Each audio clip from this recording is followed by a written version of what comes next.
মাথা ঘোরার মতনই সিচুয়েশান ছিল আমার, না পার্সেল দেখার পর আমার বাড়িতে মোটামুটি যারা ছিল তাদের সবারই মাথা ঘুরছিল আমাকে মারবে বলে। চলো পার্সেল খোলার মানে পয়সা নষ্ট করার আর একটা ব্লগে সবাইকে ওয়েলকাম। এবার পার্সেলটা খুলতে আমি যা যুদ্ধ করেছি, জীবনে যদি এরকম যুদ্ধ করতাম আজ মনে একটা অন্য জায়গায় পৌঁছে যেতে পারতাম, কিন্তু আমি তো পয়সা নষ্ট করার দিকে মেন ফোকাস করেছি, তো পয়সা নষ্ট করার ফার্স্ট প্রোডাক্ট আমি এখনই বের করছি। চলো। 3 days later. হ্যাঁ দেখেছো, জীবনে আর কিছু হোক না হোক মুখে বরফ ঘষতেই হবে। সবাইকে দেখছি ঘষছে, আমিও কিনে নিলাম ঘষার একটা কি বলে এটাকে ওই জিনিস, যাই হোক কিনে পয়সা নষ্ট। তারপরে হচ্ছে জীবন কালো হয়ে যাচ্ছে, জীবনের সব রং চলে যাচ্ছে, কিন্তু গায়ের রং যাতে না যায় সেই জন্য কিনে নিয়েছি D10। হ্যাঁ সবাইকে দেখছি মাখছে, আমাকেও মাখতে লাগবে, এই হচ্ছে ব্যাপার।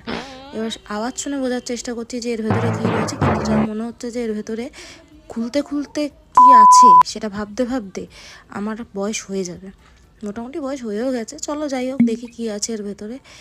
আমি কিন্তু আবার শুধু নিজের জন্য কিনি না, আমি কিন্তু পরিবারের লোকের জন্য কিনি। যখন টাকা নষ্ট করি সবার জন্য নষ্ট করি। এই ব্লগটা যদি ভালো লাগে নেক্সট ব্লগে কিন্তু নিয়ে আসবো ওই বড় বক্সের ভেতরে কী আছে। ভালো লাগলে লাইক করো, কমেন্ট করো, শেয়ার করো আর ফলো